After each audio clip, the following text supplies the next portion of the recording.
Hi, and welcome to this week's episode of Reading the Gospels Through Hebrew Eyes. We're going to take a look at an event that's recorded in all four Gospels. It's Jesus' cleansing of the temple. But as you probably know, it's recorded differently in a different sequence in John than it is in Matthew, Mark, and Luke. So in John, it fronts his Gospel. It's at the beginning in chapter 2, whereas Matthew, Mark, and Luke place it at the end during Passion Week. So John has a little bit different purpose in arranging his events the way that he does. Now, each of these gospel writers recorded, of course, a little bit differently, even Matthew, Mark, and Luke, and they all kind of focus on different biblical verses that provide a background and impetus for why Jesus does what he does. Now, we're just going to focus exclusively upon what John says. And what we're going to do is take a look, of course, at how John records this, but we're also going to take a look at two Old Testament verses that are going to provide the necessary background to understand why Jesus does what he does. One of these is Psalm 69, a very, very influential psalm in the New Testament. It's quoted several times. It's alluded to even more times. The other, not quite as obvious, it's more of an allusion, is the very last verse of the prophet Zechariah, chapter 14, verse 21. And both of these together are going to provide the necessary background to understand exactly what Jesus is doing. I mean, that's really the question, right? Why does Jesus cleanse the temple? Why does he overturn the tables of the money changers? Why does he drive out the animals? Why does he say what he says? It's more than he's just mad.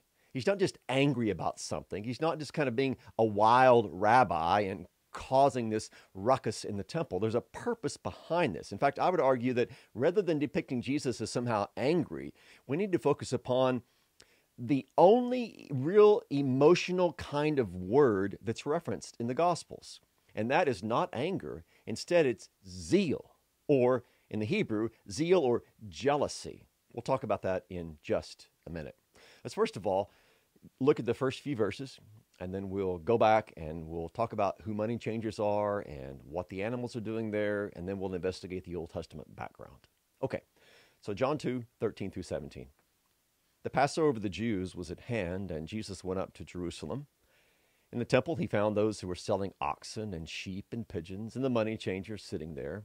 And making a whip of cords, he drove them all out of the temple with the sheep and oxen. And he poured out the coins of the money changers and overturned their tables. And he told those who sold the pigeons, "Take these things away. Do not make my Father's house a house of trade." His disciples remembered that it was written, "Zeal for your house will consume me." Okay, so first of all, this is a depiction of the temple in Jerusalem. And you can see, of course, the temple proper, and then the court of the priests directly in front of it, then the court of the Israelite men, the court of the Israelite women, and then that farthest court is the court of the Gentiles, which is probably where these events took place. This is probably where the money changers and the animals were located.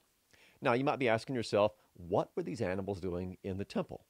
And what was the purpose of the money changers? Well, real briefly, the animals were there because, okay, say you're a Jew, first century, and you live maybe up in Galilee, or you live outside Judea, and you're making a pilgrimage for Passover to Jerusalem. You do not want to take your animal with you that you're going to sacrifice. It's difficult enough to journey in the ancient world without taking animals with you. So what do? Well, you take money with you. And then when you get to the city of Jerusalem, you purchase the animal there that you're going to sacrifice at the temple. It's just a practicality, that's all. So these animals were there for those who wanted to offer a sacrifice. They would buy it, they would sacrifice it. Secondly, the money changers. John uses three different words that are connected with money changing. The reason the money changers were there is because certain currency was not accepted there in the temple. If a Jew was coming to pay the annual tax, the annual temple tax, the half-shekel temple tax, then oftentimes they would need to exchange the currency of their province, wherever they were from, for currency that was accepted in Jerusalem. Oftentimes, if you were a pilgrim, you would bring larger currency with you, and then when you got there, you would trade it for smaller currency. Of course, we still do this today. If you travel from America to Europe, perhaps you change your dollars for euros, or if you travel from any country to another country with different currency, well, then, of course, you have to make exchanges. You have to get their currency. It was really no different in the city of Jerusalem. You had to get the currency accepted there at the temple. Now, John uses, as I say, three different words to describe who these money changers are. One of these is Keramatistas. Keramatistas is from the verb meaning to cut smaller or make smaller. So basically, the Keramatistas gave smaller change for larger currency. That's the name itself indicates why they were there. Secondly, you have the word kolobistes, and this is from kolobos, which is a word for a small coin. So kind of like that too. They were giving smaller coins in exchange for the bigger coins. They were making change. The third of these is interesting. It's trapezites. Trapezites, and this is from trapeza, which is the Greek word for table. Of course, Jesus overturns these tables of the money changers. This particular kind of furniture was so associated with the bankers or the money changers that that's how they got their name. Same with the Hebrew. The Hebrew word for table is shulchan, and the Hebrew word for a banker or a money changer was a shulchani. So they both get their names from, in the Greek and in the Hebrew as well, they get the names from the word for table. Okay, so Jesus says, after he does all this, pours out the coins, makes the whip of cords, drives out the animals, drives out the money changers, he then says, don't make my Father's house into a house of trade. Now, this is where we get to a very interesting allusion to an Old Testament passage that is very easily missed. The passage is Zechariah chapter 14, verse 21. Let's look at it. So, Zechariah 14:21 occurs at the very end of the book, and it says, there shall no longer, this is talking about the day of the Lord and the changes that are coming and how holiness is going to be pervasive. I'll explain that more in a minute. And Zechariah ends by saying there shall no longer be a traitor. The Hebrew there is Kanaani. There shall no longer be a Kanaani in the house of the Lord of hosts on that day. End of book. Now, what is a Kanaani? Well, the Hebrew word itself just means Canaanite. It's an ordinary word for Canaanite. However, in a few passages, such as this one, it means a person who's a merchant, someone who engages in commerce, a trader. So, Isaiah 23, verse 8, talks about the traders from Tyre, the Kanaani. Proverbs 31:24, we're familiar with this because of the Proverbs 31 wise woman, right? Well, what does she do? One of the things she does is she delivers sashes to the Kanaani, to the merchant. Job 41:6 says, will they divide Leviathan up among the merchants? Again, Kanaani.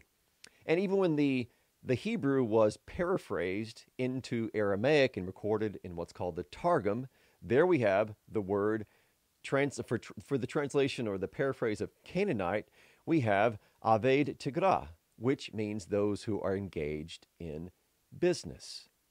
In other words, what was going on was you had these traders, these merchants, these Kanaani in the temple, and Zechariah prophesies a day when they are no longer going to be there. There's not going to be merchants. There's not going to be traders. There's not going to be those engaged in commerce anymore on this coming day of the Lord. And what's going to happen on this coming day of the Lord?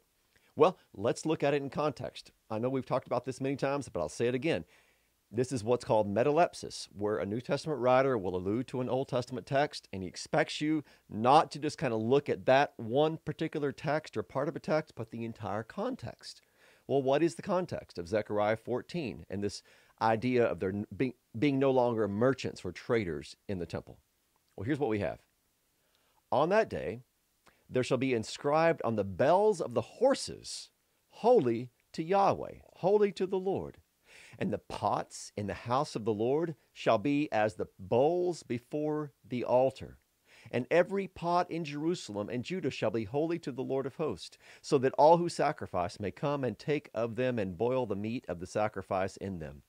And there shall no longer be a Kanaani, a trader, a person of business or commerce in the house of the Lord of hosts on that day.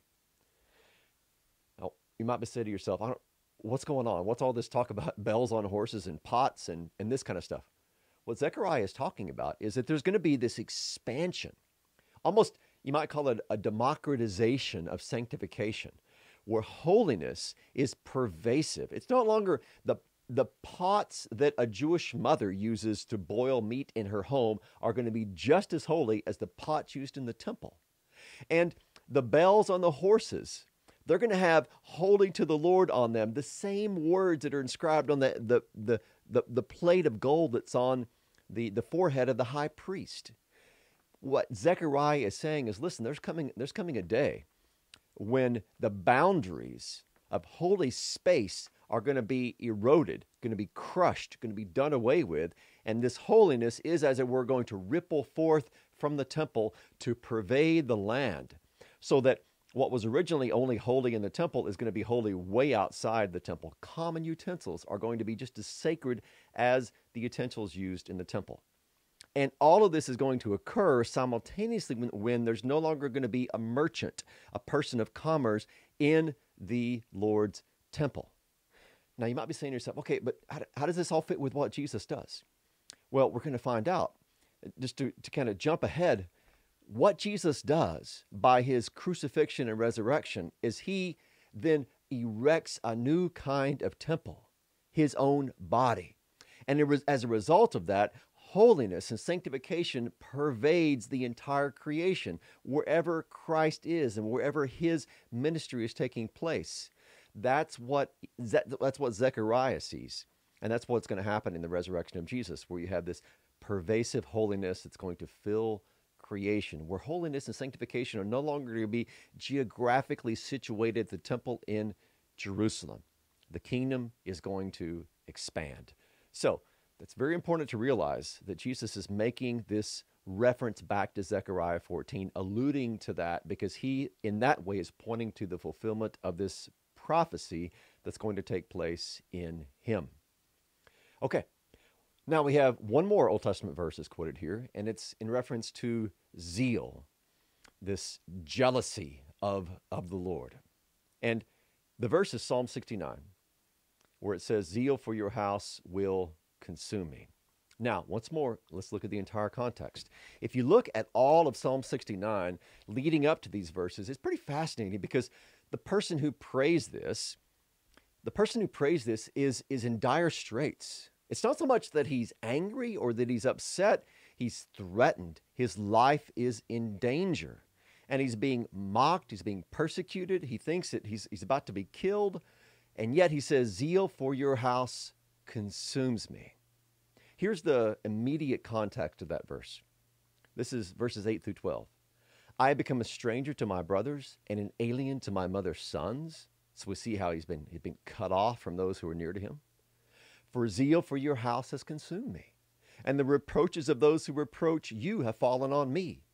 When I wept and humbled my soul with fasting, it became my reproach. When I made sackcloth my clothing, I became a byword to them. I am the talk of those who sit at the gate, and the drunkards make songs about me."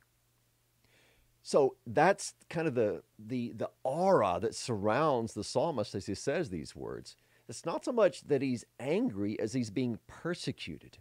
And at the same time, within him burns this fire of what in Hebrew would be called kinah.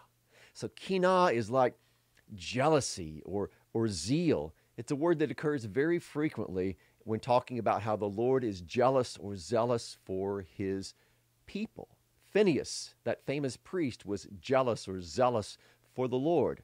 So this zeal of the Lord is what's being talked about here. This loving jealousy of God, where he wants his people to be his own and not give their hearts to other kinds of gods. That's what's happening in the ministry of Jesus. The zeal of his own divine nature, the zeal, the jealousy of him being God is being displayed here when, as a man, he drives out these money changers. He pours out the coins because he wants his house to become the place that he has planned for it to be. Now, as we're going to find out in just a minute, what's happening at that house, the temple, is only a foreshadowing what's going to happen to another house, to his own body. Let me point out a couple things about Psalm 69 outside of this particular verse. I think it's a more important psalm than most of us realize in the New Testament. There's close to 15 possible allusions or quotations of Psalm 69 in the New Testament. We have this one where we talk about the zeal of the Lord, but the second half of that verse about the reproaches of those who reproach you have fallen on me, that's quoted by Paul in Romans 15:3. Psalm 69:21 about giving poison for food and for my thirst giving me sour wine. That's alluded to by Matthew, Mark, Luke, and John in the crucifixion of Jesus. Psalm 69:22, let their own table before them become a snare when they are at peace. Let it become a trap. Paul quotes that in Romans 11. And then finally, Psalm 69, verse 25, may their camp be a desolation, let no one dwell in their tents. A version of that is quoted in Acts chapter 1, verse 20, in reference to Judas Iscariot. So just think about all the events that are either referenced or alluded to in Psalm 69. Everything from the cleansing of the temple to the crucifixion of Jesus to the replacement of Judas Iscariot. Psalm 69 is a crucial psalm that tells us a lot about who the Messiah is and what kind of ministry in which he engages. Okay, let me point out one more thing before we look at the second half of the gospel reading, and it's this. If you look at a text called the Psalms of Solomon, which many scholars date to the 1st century BC, we have an indication that there was this Jewish expectation in the 1st century of a king, the son of David, who would come and would purge or cleanse Jerusalem. So let me read you a couple of verses from the 17th of the Psalms of Solomon. See, Lord, and raise up for them their king, the son of David, to rule over Israel, your servant, in the time which you choose, O God. Undergird him with the strength to destroy the unrighteous rulers, to cleanse Jerusalem from Gentiles who trample her to destruction. So there's this idea in this psalm, which probably predates all of this, of a coming son of David, this new king who's going to come and he's going to purge the temple. Just like we have oftentimes in the Old Testament, when a new king would take his throne and he often had to purge the abuses of idolatry from some of his predecessors, sometimes his immediate predecessor. So now, when this new king comes, when the son of David comes, he himself is going to engage in the same. The king comes to his temple in order to cleanse that temple. So that's what's one more thing that's going on when Jesus cleanses or purges the temple. Okay, let's look at the second half of this verse, second half of this passage from John 2. So the Jews said to him, what sign do you show us for doing these things? Jesus answered them, destroy this temple, and in 3 days I will raise it up. The Jews then said, it's taken 46 years to build this temple, and will you raise it up in 3 days? But he was speaking about the temple of his body. When therefore he was raised from the dead, his disciples remembered that he had said this, and they believed the scripture and the word that Jesus had spoken. Now, as it turns out, this talk of destroying the temple that we have in John chapter 2 is going to come up all over the accounts about the crucifixion of Jesus. So this is just a screenshot from Logos Bible software where destroy and temple are used in the same context. So Matthew 26, we have people saying of Jesus, this man said, I'm able to destroy the temple of God and to rebuild it in 3 days. And then the chapter after that, Matthew 27, you who would destroy the temple and rebuild it in 3 days, save yourself. Mark 14, we heard him say, I will destroy this temple that is made with hands, and in 3 days I will build another not made with hands. Again, Mark 15, those who are passing Jesus on the cross are deriding him and saying, aha, you who would destroy the temple and rebuild it in 3 days. Then John chapter 2, verse 19 is the last one of these, the one that we are looking at. So this statement of Jesus comes up very frequently in the Gospels. It's going to be hurled at Jesus when he's on the cross. It's going to be used by these false witnesses in this trial, this pseudo-trial that they use to convict Jesus. So it's going to come up frequently as an accusation that's leveled against him. Now, what is the impact of this? What is Jesus really communicating to us when he says, destroy this temple and in 3 days I will rebuild it? Well, there is actually a ton. Let me very quickly summarize some of the implications of what Jesus is saying when he compares his crucified body to a destroyed temple and then his resurrected body to a rebuilt temple. The first of these is that Christ's body will become the focus of divine punishment when he's destroyed. You see, when the language of the temple's destruction is inextricably linked with the Babylonian destruction in 586 BC, which happened as a result of the sin of the Israelites. So when Christ's body is destroyed, when his temple body is destroyed on the cross, this is him taking that punishment into himself. And so the 586 destruction becomes a foreshadowing of what happens when our Lord is crucified.